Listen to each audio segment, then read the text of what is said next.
Hey girl, welcome to the Feminine Founder Podcast, where we are all about learning and growing professionally so that we can build a life that we are proud of and really love. My name is Caroline, and I'm a LinkedIn expert obsessed with teaching female entrepreneurs how to start, grow, and scale their personal brand and business on LinkedIn. This podcast is all about sharing our stories and learning from each other on how to navigate our professional journey so that we can live our best lives. So if you are just starting out on your entrepreneurial journey, or you're growing and scaling an epic company, you are in the right place, friends.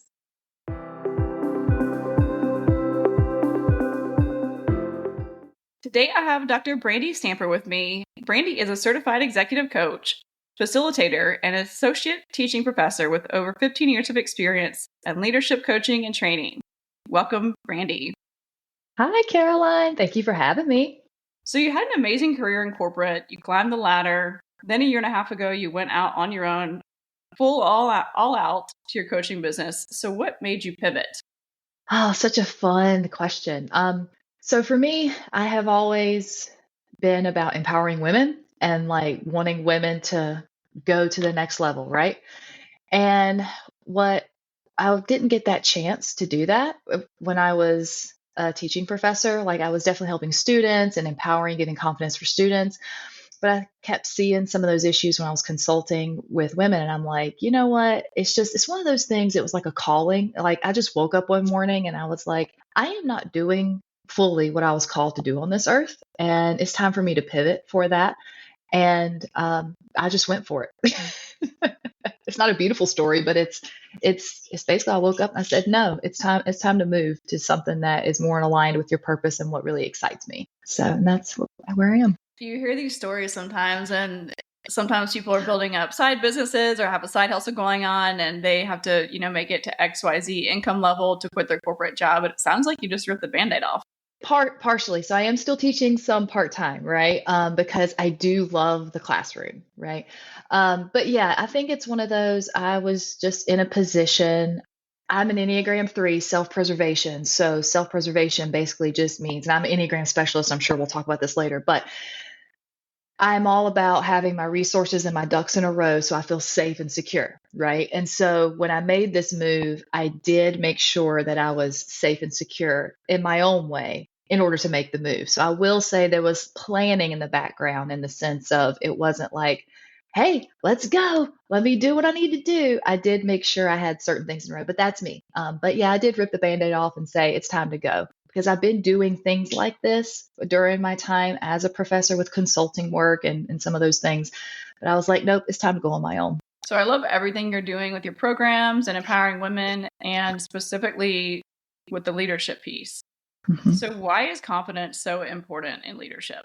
Well, in part, specifically for women, right? For women, we are socialized in so many different ways, from unconsciously from our parents, from our peers, from a very young age to act like a people pleaser or to put others ahead of ourselves and to not really be fully vocal about what we want and take it on and why we want it. And so in leadership, having that confidence is extremely important because people are willing to, they want to be a part of that if they feel that that person is confident in what they're doing and can be confident in helping them move along the way. So it's like the idea, if you are going to step onto an airplane, all right, with a pilot, and the pilot's like, oh, or wait, there's a fun commercial out there where a woman, it's for imprint. It's a for imprint commercial. And the woman's like, the guy's like, hey, I packed your parachute. And she's like, are you for imprint certain?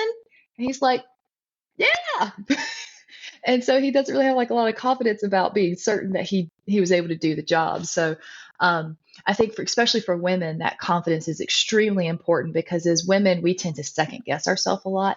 And I'm sure, studies show that women will not apply for a job unless they meet like 100% of the criteria. Whereas men, if they only meet 60%, they're like, let's go for it. And I even saw it like with myself versus my husband when we were applying for jobs. And that's when I was like, no, like, absolutely, I can do this. And other women feel the same way. So it's having that confidence. And even if you don't know how to do something, like if you're not the expert in it, you absolutely have the experiences to be able to apply it to that position. So when I'm even working with my working moms, I'm like, being a mother or a stepmother, you have the criteria and the flexibility and they know how to absolutely run a corporation, because a CEO does that same exact thing.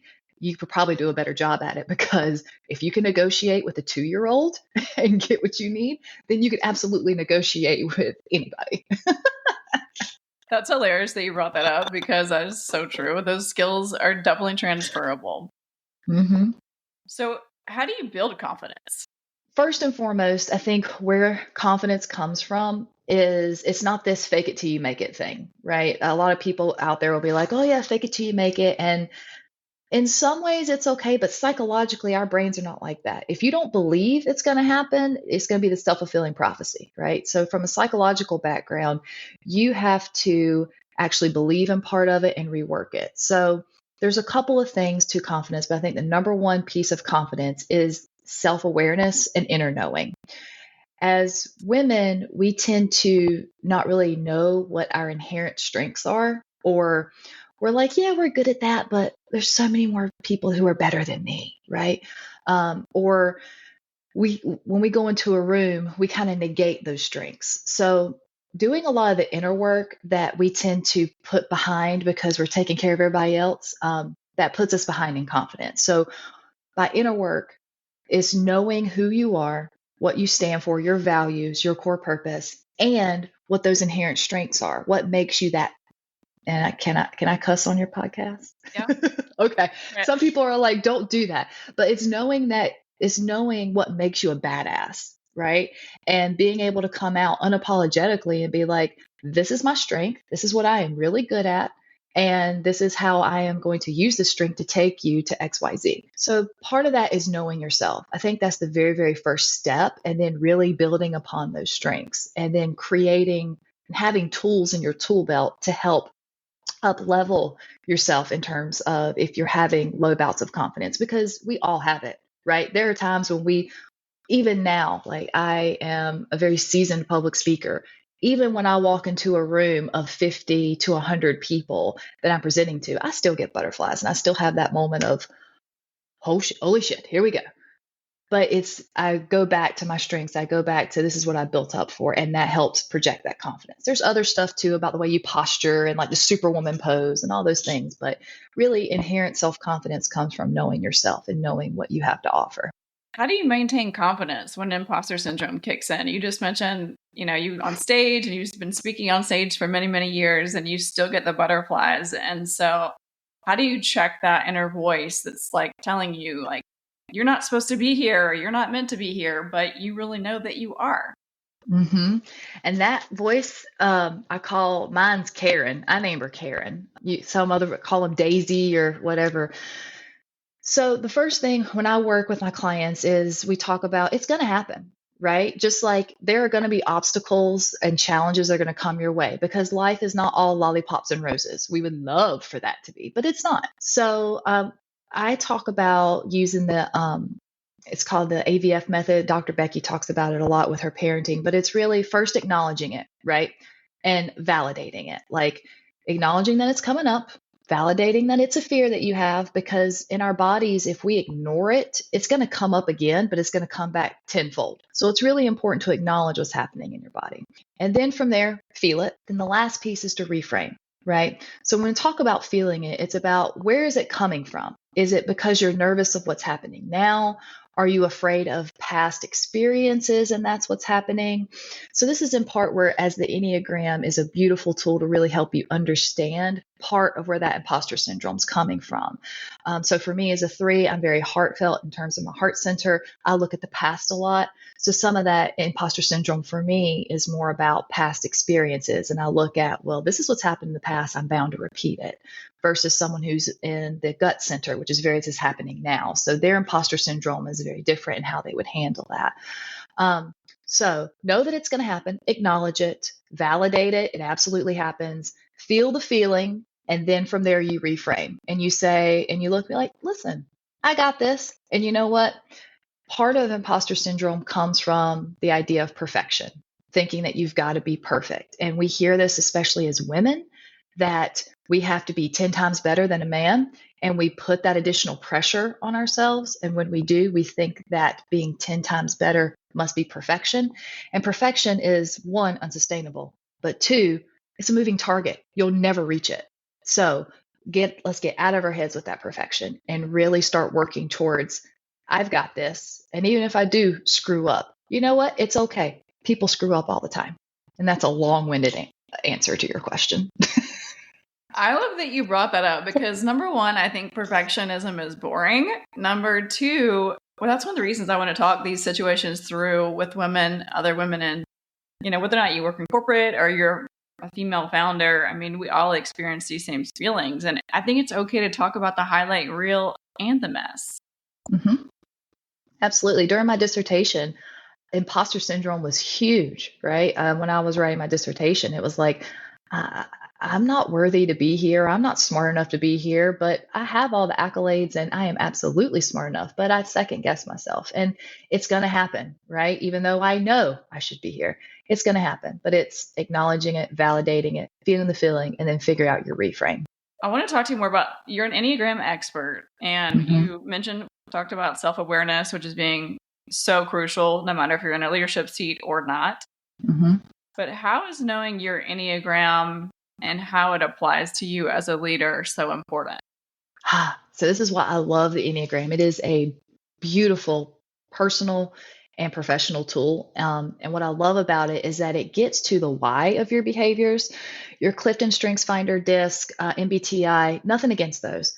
But what happens in a lot in terms of the corporate world when we get our numbers and our colors and all this stuff, it's like, what do I do with it? Yeah, this is my strength. Okay, what do I do?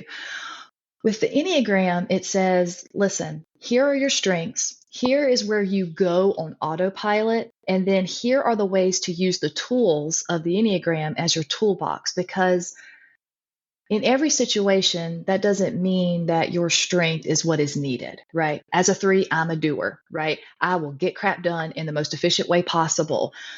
But in a certain situation, that might not be the best tool for the toolbox. So then that's where I should tap in possibly to my wings, my 2 or my 4. And 2, maybe in a situation, I need to be a little bit more expressive, or I need to pay attention to other people's feelings a little bit more. Because as a 3, I'm like, forget feelings, go on, we got to get this done. So it's being able to say, this is what I'm really good at. And what I'm really good at sometimes can be my blind spot. So I've got these other tools I can use, not only my wings, but also understanding when in times of high stress, where you go, how you tend to act, and how to pull yourself out of that. That's what I love so much about the Enneagram, is that it's deep and complex, and it's been around for such a long time. And there's so many different ways to use it that it really helps keep you, when I say it keeps you in check, like of when you go on autopilot. Like, for example, last night, and in terms of, and it helps you with relationships, parenting, like I said, whole 9 yards. Last night, my son had an issue, and I'm not going to share too much because he's like, Mommy, don't tell people about these things. But he had an issue. He's been having an issue at school. And me as a 3, as a doer and a go-getter, I'm like, let's get into problem solving mode and strategy, and let's fix this and do it now. That's not what he needed. He needed a mom to listen, just listen to him. And so that way he felt safe and comfortable. And beforehand, before doing the Enneagram and becoming a strategist with the Enneagram, I would have went into do, thinking that's what he needed. But this really gave me a chance to check myself, because I wanted to do it. I wanted to tell him, and this is how to do it, to take care of it. But I checked myself and I just stopped. And I listened, and I'm like, this is what he needs. And this is what I'm going to tap into more. And that's what I love about that. So it's really, it improves those relationships, whether if it's personal or professional. That's a great example. And thank you so much for sharing. How do you know when to check your Enneagram 3, like your doer mode? How do you know whether or not you're, working through a problem solving with a kid or a spouse or a friend? How do you know when to really check that? Yeah, it's a muscle that you build, right? So it's like when you go to a gym, right? You can go to a gym and sit on a bench and scroll, do the death scroll of Facebook or in LinkedIn or whatever you want to call it. And you're not going to build your muscle. You have to go in and lift the weights to build the muscle. So it's the same thing with the Enneagram. It's learning what you are, learning your strengths, learning your communication style, and then from there, start building the muscle. So part of that is that self-awareness and just taking a step back and just taking a breath. And what the beauty of it is as well is that you understand that people are not like you, even though we know this, right? But people do not think like you or have the same motivations and fears that you do. And so everyone is wired differently. And like you can go even deeper and talk about tri-types, right? So there could be another three who's self-preservation, just like me. They have a very different tri-type. So they have a very different thinking of the world and what they see. So how do you do it is building that muscle. It takes time. And I'm still building that muscle. Like you're always learning. You're never going to be, even though I know all the stuff with the Enneagram, I still have to check myself, right? I still have to do that. And it's just building that muscle and understanding not to go to that automatic default if it's not a tool that's needed at the time. So it's really about assessing, understanding context and assessing what is needed at the time. And that takes time to build. So your mission is to help women cultivate success on their terms in a way that feels authentic, fun, and sustainable, so that they can expand their income, influence, and impact without compromising who they are or what matters most.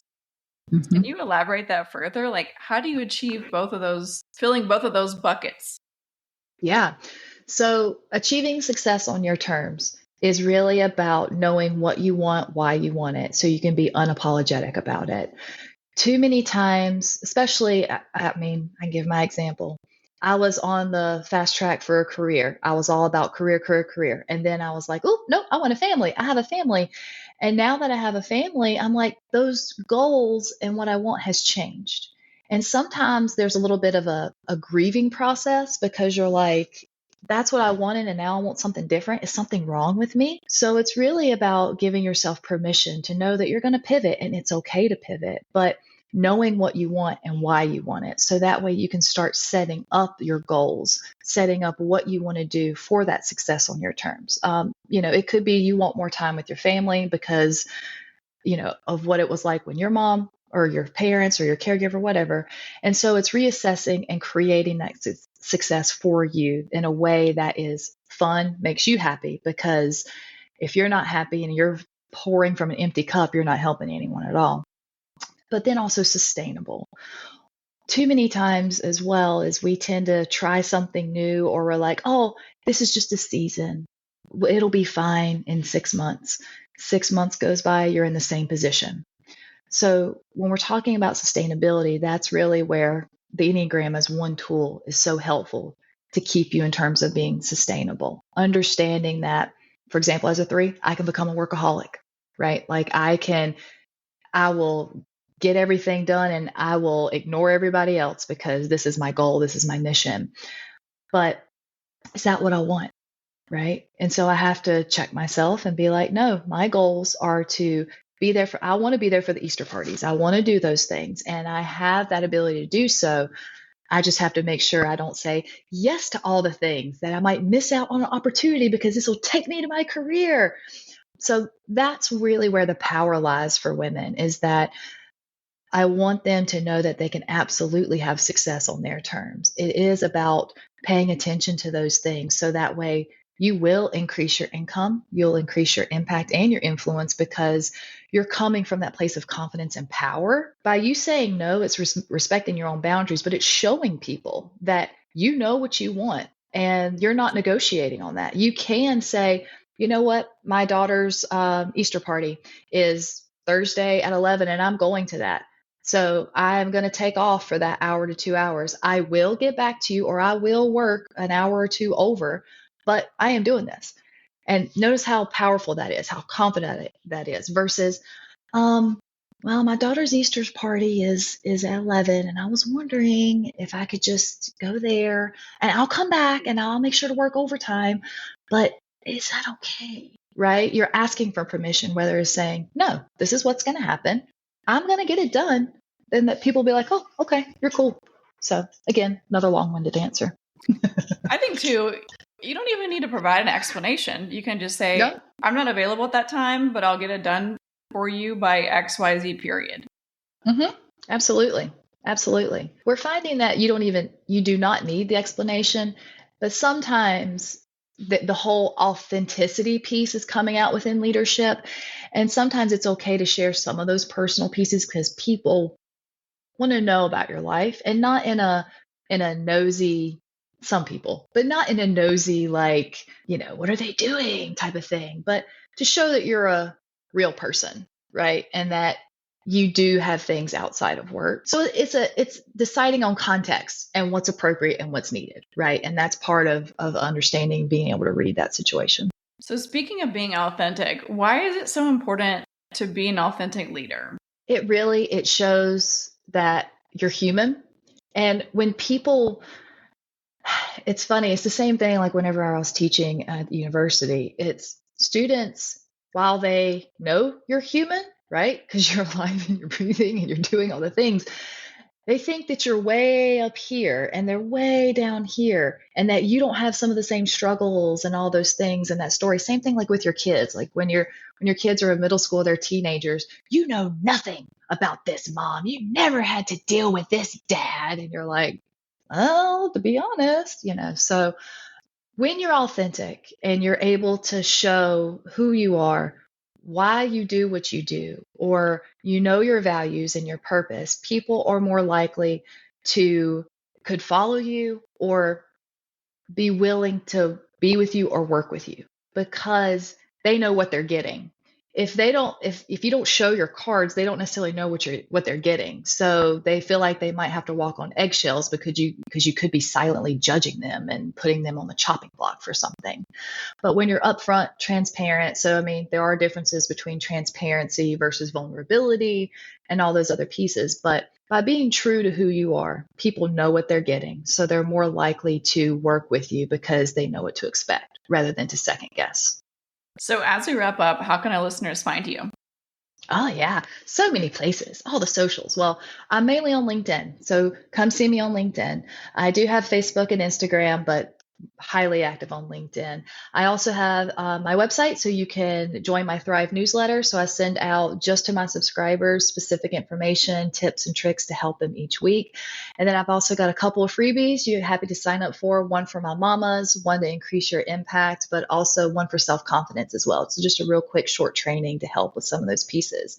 So my website's brandystamper.com, and you can find me on LinkedIn as well. Thanks, Brandy. Awesome. Thank you so much, Caroline. Have a great day, everybody.